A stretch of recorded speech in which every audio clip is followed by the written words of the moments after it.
Да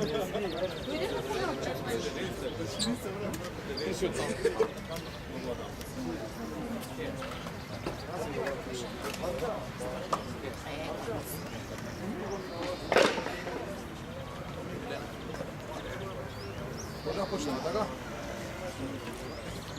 Почитувани присутни, добро вечер на сите. Денес се наоѓаме во градскиот парк во Скопје. Овој ден го одбележуваме по повод панихида за Гоце Делчев. По повод 115 години од неговата смрт, фактички од неговото губење. Би сакал да ги известам денешните говорници. Тоа е Милена, која што би сакал да ја покана да ви каже повеќе детали за денешниот настан.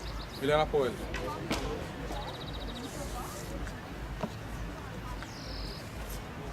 Почитувани браќи и сестри, синови и ќерки на овој даскал овде.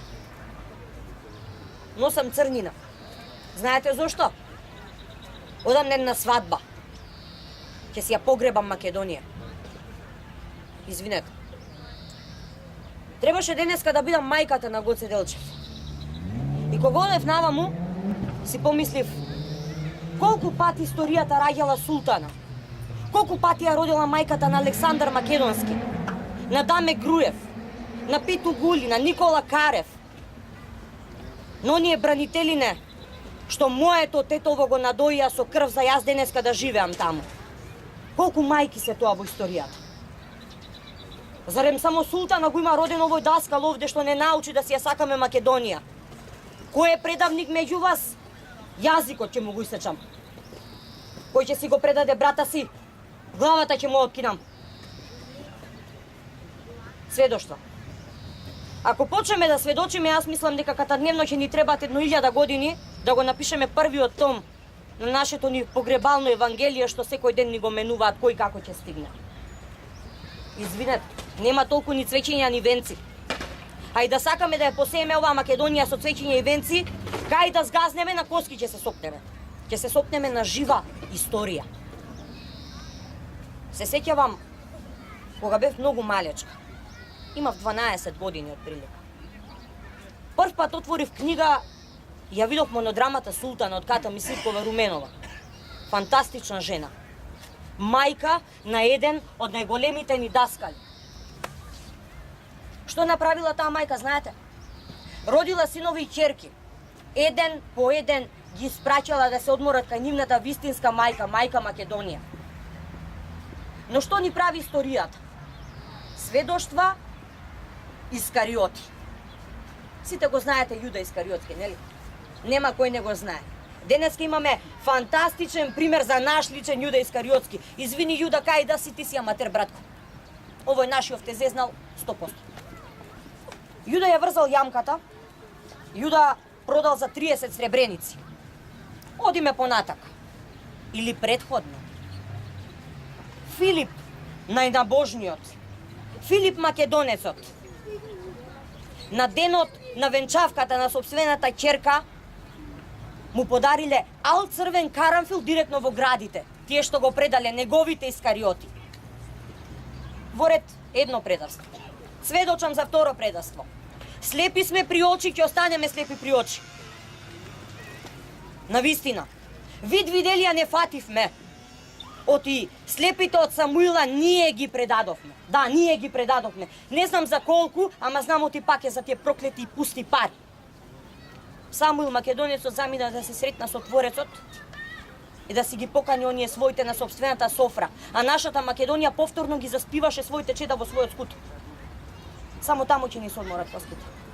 Трето предавство. Овој даскал овде не научи сите да се сакаме и да се почитуваме. Но самиот рече, јас немам видено ниту еден народ да пати толку многу колку што пати овој македонски народ од своите предавници. Искариоти, нели? Го предадоа што се вели на спиење. И пак, историјата шушкоти негови го предале. Мајка му Султана го носела 9 месеци под утробата, под срцето, но не му била мајка. Го дала на неговата вистинска мајка Македонија. Таму да се одмори. Го венчала за пушка малихерка и деца дробни фишеци. По еден за секој предавник. А што направивме ние? Дали ние денеска си ја врзуваме својата јамка како искариотите низ нашата ни историја? Во ред. Гоце Делчев. Одиме на наредно предавство. Ѓорче Петров. Одиме на наредно предавство. Нашите ни бранители 2001. Одиме на наредно предавство. Сите го знаат. Пак ли ќе бидеме Самуилови војници? Пак ли ќе се раѓаат султани? Пак ли ќе се раѓаат мајки на борци кои што ќе си ги легнуваат чедата и наместо да ги венчаат во црква со сватовски тапани, тие ќе ги редат со тажаленки? Кузман Капидан. А зарем мајката негова не сакала да го види како сват на бел конј да оди по невеста? Тргнал по невеста. Тргнал да ја венча Македонија. Заслуживме ли да бидеме искариоти?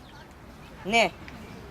Ние сме браќа и сестри, синови и ќерки на сонцето. Запаметете, она што го правиме во денешницата ќе одекнува во вечноста. Ако е аманет, нека е аманет. Ако е благослов, нека е благослов. Ако е проклетија, оди до 7 колена, па и наназад. Оваа грудка ни даде жива вода да се напиеме, да прогледаме. Зајди јасно ле сонце. И денеска заоѓаш. Не можам да те видам, оти облаците нафтасале. Крстото донаму, Гоце позади мене, а сонцено наспроти мене. Ви кажав, дојѓам од Тетово. Знаете, 2001 година имав само 15 години. Детуле во паметот. А ја играв султана секоја година на 4 мај. И постојано ја живеев болката на таа жена што го откинала чедото своје од утробата за да го даде на друга мајка. И постојано ја преживував таа историја жива вода која што не гори како жар до дамарите. 7 осмини. Знае ли некој како звучат тие 7 осмини луѓе? Сакам еден ден, кога ќе одам, ако даде Бог да биде долг мојот живот, но на друго место, да ме испрати срцето со тој ритам 7 осмини. Затоа што јас сум ќерка на оваа земја, на мајка Македонија.